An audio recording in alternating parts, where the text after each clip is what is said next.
अस्सलाम वालेकुम स्टूडेंट्स। तो आज के लेक्चर में हम दो टॉपिक्स को डिस्कस करेंगे, एक पॉलीमॉर्फिज्म और दूसरा वर्चुअल फंक्शन।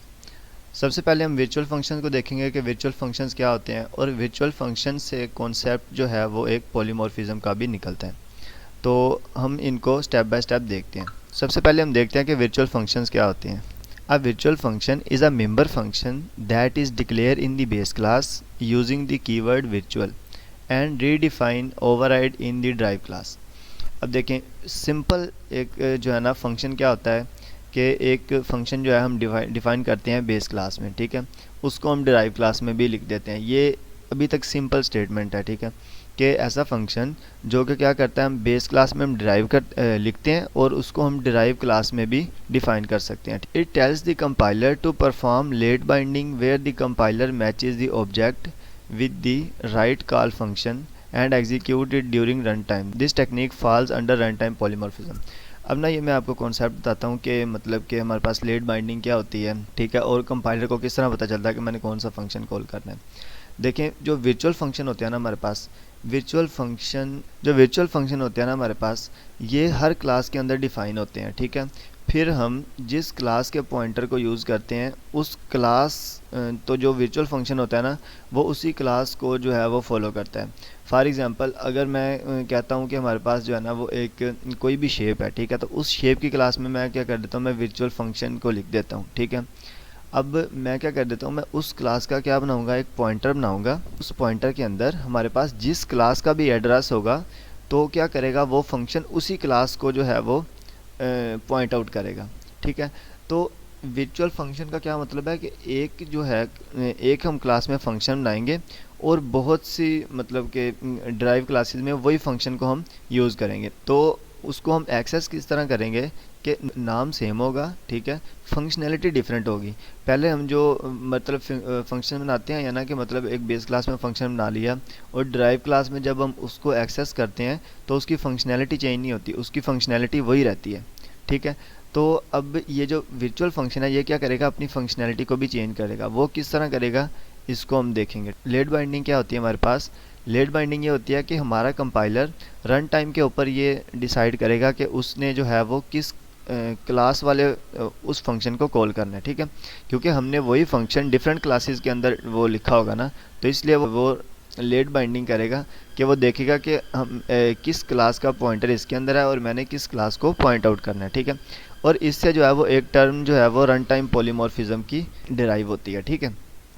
अब हम देखते हैं कि रन टाइम पॉलीमॉर्फिज्म हमारे पास क्या होता है। अब पॉलीमॉर्फिज्म का मतलब ये होता है कि अब एक फंक्शन मैंने कहा बनाया, हमने उसको डिफरेंट वे में डिफ़ाइन किया हुआ है, ठीक है। फिर जिस क्लास का पॉइंटर के थ्रू हम उसको एक्सेस करेंगे वो उसी क्लास को पॉइंट आउट करेगा। मतलब फंक्शन एक ही है लेकिन इसकी जो शक्लें हैं ना वो काफ़ी ज़्यादा हैं, ठीक है, इसकी शेप्स जो हैं वो काफ़ी ज़्यादा हैं। तो पॉलीमॉर्फिज्म का भी यही मतलब होता है कि एक ही चीज़ की जो है वो डिफरेंट शेप होती हैं, इसको हम कहते हैं polymorphism. The term polymorphism means the ability to take many forms. It occurs if there is a hierarchy of classes that are all related to each other by inheritance, ठीक है। ये कहता है कि मतलब ये हम यहाँ पे यूज़ करेंगे जहाँ पे हमारे पास क्लासेस की एक हायरार्की हो, मतलब एक जो है ना वो हमारे पास क्लास हो और उससे डिराइव होने वाली काफ़ी सारी क्लासेस हों, तो उनमें हमने एक ही फंक्शन को डिफ़ाइन करना हो तो उस वक्त हम क्या करते हैं, पॉलीमॉर्फिज्म को यूज़ करते हैं। In simple words when we break down polymorphism into poly many and morphism forms it means showing different characteristic in different situation. अब जैसे मैंने आपको कहा कि पॉलीमॉर्फिज्म हम एक फंक्शन बनाएंगे, उस फंक्शन को हम हर क्लास में लिखेंगे। पहले हम बेस क्लास में लिखेंगे, बेस क्लास में उसकी फंक्शनैलिटी कुछ और होगी और जितनी भी ड्राइव क्लासेस में लिखेंगे हर क्लास में उसकी फंक्शनैलिटी कुछ और होगी, ठीक है। अब हम वर्चुअल फंक्शन क्यों लिखते हैं, हम किस तरह लिखते हैं, कैसे लिखते हैं, ये सारा कॉन्सेप्ट जो है हम कोड की मदद से देखते हैं। तो अभी तक अगर आपको मतलब समझ नहीं आया इतना तो मतलब कोई बड़ी बात नहीं है। अभी हम कोड करते हैं और कोड करके इस कॉन्सेप्ट को जो है वो क्रिस्टल क्लियर करते हैं। ऐसे मैंने VS कोड को ओपन कर लिया और सबसे पहले मैं यहाँ पे एक एम्प्लॉय की क्लास बना लेता हूँ, ठीक है। यहाँ पे हम एक एम्प्लॉय की क्लास बनाते हैं। मैं कोशिश करूँगा कि जो है ना हम अपने टॉपिक को जितना सिंपल रख सकें उतना सिंपल वे में इसको समझने की कोशिश करें, ठीक है। तो अब मैं यहाँ पे पब्लिक में ना क्या करता हूँ, एक वेरिएबल बना लेता हूँ, ठीक है, वेर, ठीक है, कोई भी मतलब हम बना लेते हैं, लेट्स सपोज एम्प्लॉय का क्या हो सकता है, स्ट्रिंग उसका नेम ले लेते हैं, ठीक है। उसका नेम ले लेते हैं। ठीक है, अभी हमें इसकी ज़रूरत तो नहीं है, लेकिन फिर भी जो है ना हम बना लेते हैं। अब मैं क्या करता हूँ, मैं ना यहाँ पे एक फंक्शन बनाता हूँ। ठीक है, अभी तक मैं क्या करूँगा, मैं कोई मतलब ना यहाँ पे इस तरह की मतलब मैं कुछ भी नहीं करूँगा। मैं अभी तक समझो मैं पॉलीमॉर्फ मैं ना वर्चुअल फंक्शन यूज़ ही नहीं कर रहा। मैं सिंपल फंक्शन यूज़ करूँगा पहले, उसके बाद जो है ना वो पॉलीमॉर्फिज्म आपको समझाऊंगा, और प्योर वर्चुअल और वर्चुअल फंक्शन भी आपको यूज़ करके बताऊंगा। फिलहाल में मैं आपको सिंपल जो है ना वो बात समझाने की कोशिश करता हूँ। ठीक है, तो ना ये मैं यहाँ पे ना प्रिंट का फंक्शन कॉल करता हूँ। ठीक है, अब मतलब ये हमारे पास क्या हो गया, एक तरह का ये लगा लें कि एक ना हमने मेंबर फंक्शन बना दिया इसका। ठीक है, अब मैं क्या कर देता हूँ, दिस इज़ एम्प्लॉय। ठीक है, या ऐसे करते हैं हम ना कंपनी के नाम से बना लेते हैं, कंपनी के नाम से हम क्लास बना लेते हैं। ठीक है, और यहाँ पे जो है ना वो कंपनी दे देते हैं। ठीक है, दिस इज़ कंपनी। यहाँ हम ये भी कह सकते हैं कि this is company class function. अब यहाँ पे ना मैंने आपको पहले भी कहा कि ना मैं कोशिश करूँगा कि जो है ना वो चीज़ों को हम फुल सिंपल रखें। ठीक है, तो अब मैं क्या कर देता हूँ, मैं ना एक और क्लास बनाता हूँ। ठीक है, यहाँ पे और वो क्लास, अब कंपनी के अंदर हमारे पास क्या होता है, एक एम्प्लॉय होता है। तो मैं क्या कर देता हूँ, मैंने एक एम्प्लॉय की क्लास भी बना लेता हूँ। ठीक है, और यहाँ पे एक एम्प्लॉय की क्लास आ गई। ठीक है, और यहाँ पे मैं उसके पब्लिक में लिख देता हूँ, सॉरी यहाँ पे एम्प्लॉय आना था जो हमने न्यू क्लास बनाई है, और यहाँ पे जो है ना वो कंपनी आना था। यहाँ पे भी ना मैं एक प्रिंट का फंक्शन बनाता हूँ। ठीक है, अब यहाँ पे इसकी डाटा टाइप हमने सेम रखनी है। ठीक है, प्रिंट, और यहाँ पे वॉइड प्रिंट का मैं एक फंक्शन बना लेता हूँ। ठीक है, और यहाँ पे मैं लिख देता हूँ सी आउट। ठीक है, दिस इज़, यही कॉपी कर लेता हूँ, और यहाँ पे जो है ना वो पेस्ट कर देते हैं, और यहाँ पे कंपनी की जगह क्या कर देते हैं, एम्प्लॉय। अब मैं क्या करता हूँ, मैं इसको कॉपी करता हूँ। ठीक है, और मैं नीचे एक और क्लास बनाता हूँ। ठीक है, और यहाँ पे हम कंपनी के अंदर एक मैनेजर भी होता है, तो हम मैनेजर के नाम से बना लेते हैं। ठीक है, मैनेजर।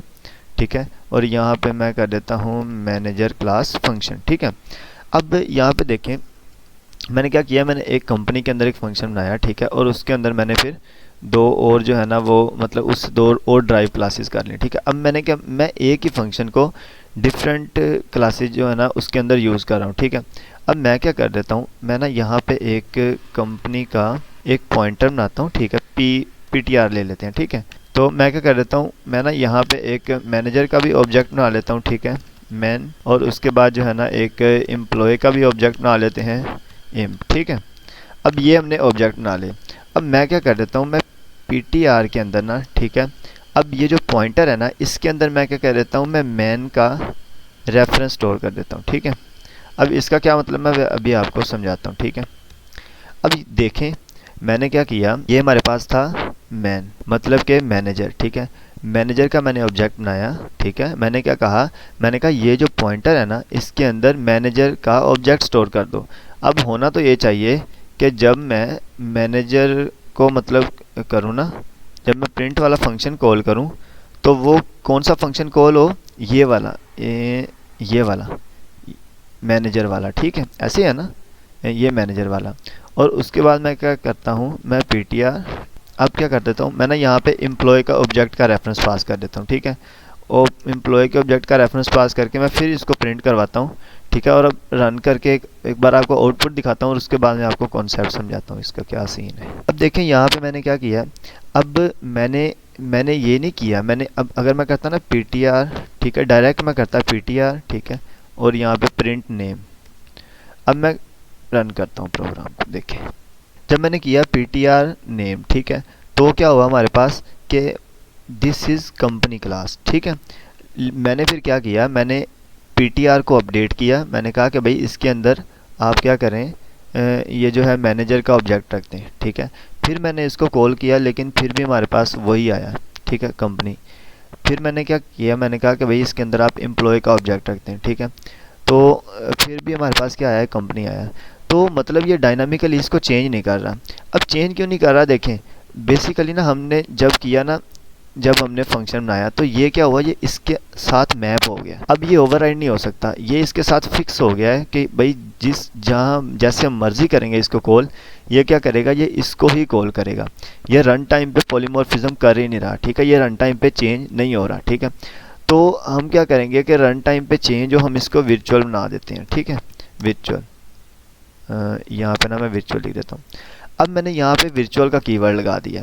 अब वर्चुअल का कीवर्ड जब मैंने लगा दिया तो क्या होगा, इसको अब इसको पता चलेगा, ये पॉइंटर है ना, ये कंपनी है ना, कंपनी कहेगी कि जो है मेरे एक मेंबर फंक्शन है वो क्या है हमारे पास, वर्चुअल है। अब वर्चुअल का मतलब वो डायनामिकली चेंज हो सकता है, ठीक है। रन टाइम पे उसकी लेट बाइंडिंग जो हमने कॉन्सेप्ट पढ़ा था। अब लेट बाइंडिंग क्या होती है कि वो रन टाइम पे डेट ये डिसाइड करेगा कि मैंने किसको कॉल करना है, ठीक है। अब मैं क्या करता हूँ, मैं प्रोग्राम को दोबारा से रन करता हूँ, तो मतलब मैं ना इसको पहले कमेंट कर देता हूँ और दोबारा से जो है ना वो सेव करके यहाँ पे रन करता हूँ दोबारा से। अब देखें यहाँ पे क्या हुआ है। यहाँ पे मैंने क्या किया, मैंने एक पॉइंटर लिया है ना, पॉइंटर लेके मैंने अब यार सबसे पहले यहाँ पे देखें कि जब मैंने वर्चुअल साथ लगा दिया ना, तो इसका मतलब है कि भाई इसने चेंज होना है, ठीक है। अब ये इसका एक जो है ना वो कहते हैं कि मतलब इसका एक स्टैटिक फंक्शन नहीं रहा, ये डायनामिक फंक्शन बन गया, ठीक है। डायनामिक मतलब कि ये चेंज होगा, यहाँ भी चेंज होगा, यहाँ भी, मतलब ये ओवरराइड हो सकता है। तो अब ये क्या हो सकता है, डायनामिकली चेंज होता है। अब जब ये डायनामिकली चेंज होता है तो फिर मैंने क्या किया, मैंने पीटीआर के अंदर जब मैंने मैन का ऑब्जेक्ट स्टोर करवाया, फिर मैंने इसको रन जब मैंने कॉल किया ना, तो फिर देखें ये मैनेजर वाला फंक्शन कॉल हुआ है, मतलब ये वाला फंक्शन कॉल हुआ है। ये ऑटोमेटिकली इसने वो जो है ना वो फेच कर लिया कि भाई मैंने कौन सा फंक्शन कॉल करना है, ठीक है। जब हमारे पास जो है ना वो आया एम्प्लॉय, मैंने इसके अंदर एम्प्लॉय का एड्रेस स्टोर करवाया है ऑब्जेक्ट का, तो इसने एम्प्लॉय वाले फंक्शन को कॉल किया, ठीक है।